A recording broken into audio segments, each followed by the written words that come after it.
Hello and welcome to a brand new episode of the Transfer Talk. I'm Dee and today I am joined by Harvey to talk all things Palace.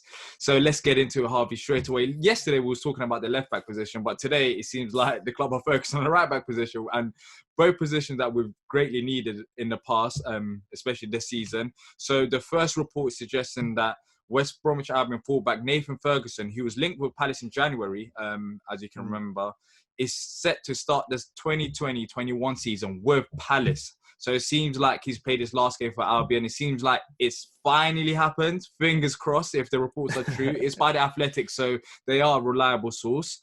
So what's your thoughts on that? As I said, the deal failed last time around in January. Many Palace fans were angered. We've needed a right back since last summer, in my opinion, after we saw Aaron Wan-Bissaka. Would you be happy with Ferguson at the club? Absolutely. When it was announced in January that we were very strongly linked and so close to signing him, if it wasn't for that injury he had, he would be a Palace player already. I was very excited back then. I'm still excited about it now. As you've already mentioned, it's a young, exciting, great prospect at right back there. And again, it's a position, as you mentioned again, that we desperately needed cover for since Wan-Bissaka left. I thought it was poor from the club not to instantly bring in a replacement for Wan-Bissaka. We all knew it was going to be hard to get someone of his calibre in, but I think it was really poor not to at least get someone in to fill that gap for this season at least, and then maybe go big on a right back in the next summer.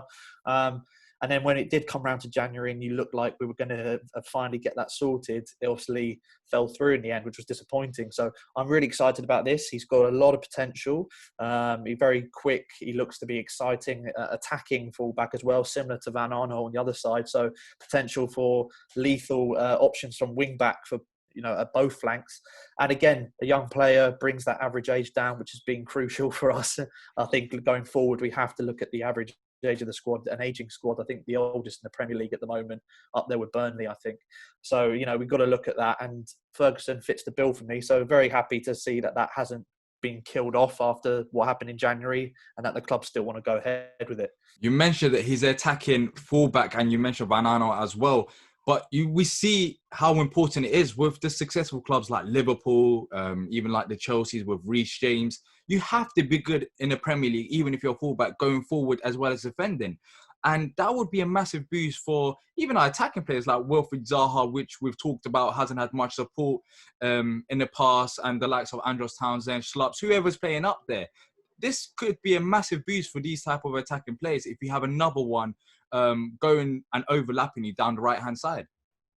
Yeah, absolutely. And as you mentioned there as well, to have that sort of threat on both flanks is going to be something that's really crucial. Even if you look back, I know not necessarily in the wing-back role, but look back to the time when Balassi was still at the club and how deadly we were having that threat on both sides, and having that, teams, I should say, were targeting Wilf, but then had to have people on the other side because Balassi was definitely someone you shouldn't leave alone or open on the other flank.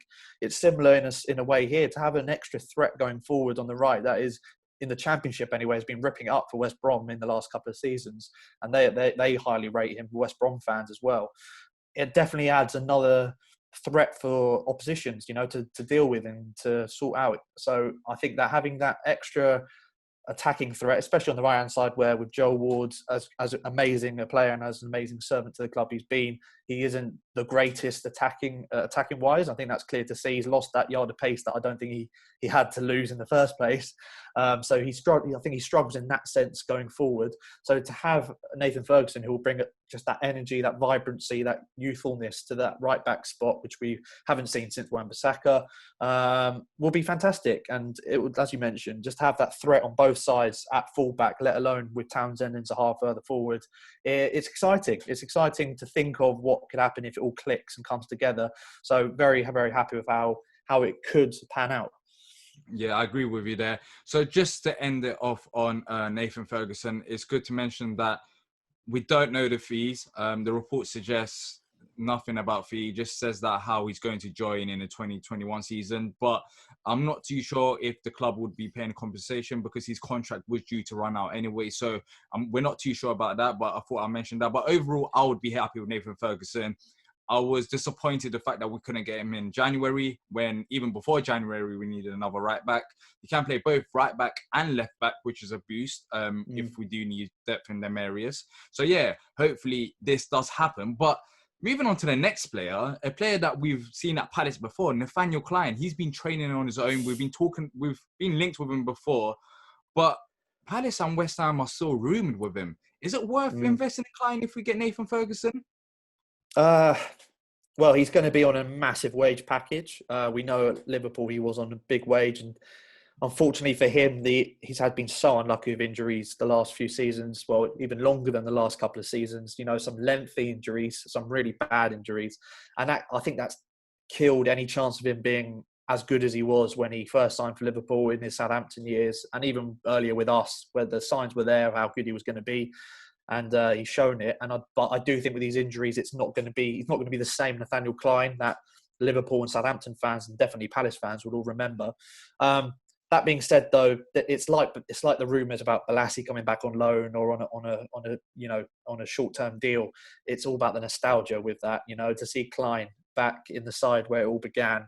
A fan favourite at the time, and left obviously on unfortunate circumstances, being in administration, going for not as much as he probably should have at the time. It would be amazing to see him back in red and blue. It really would. But that is just me speaking from the heart there, and just thinking of how amazing the scene would be at Selhurst Park to hear his name read out, you know, at right back.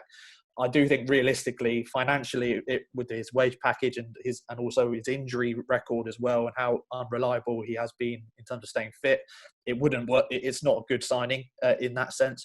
But for the pure nostalgia, as I mentioned, same with Balassi, seeing those two players or players of that sort of caliber back at the club, it definitely would lift the mood and lift the spirits around the club, especially at the time that we're in now. You know, being away from football for so long, not being in the ground for what could be months still.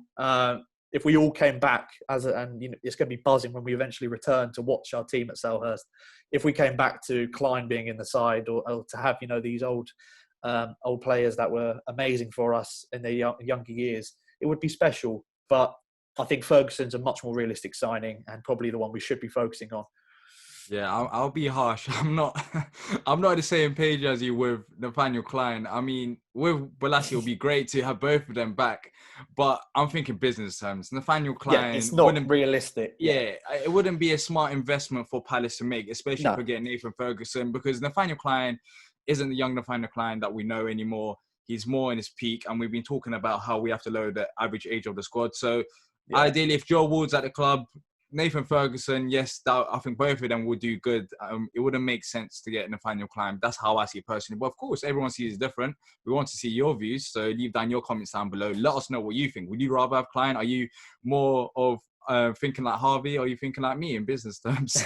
It's up to you. There's all types of Palace fans out there. So let us know in the comments. And Nathan Ferguson, are you excited by Nathan Ferguson? Some of you were very angry that we couldn't sign him in the January transfer window, but now it's happening. Let us know what you think.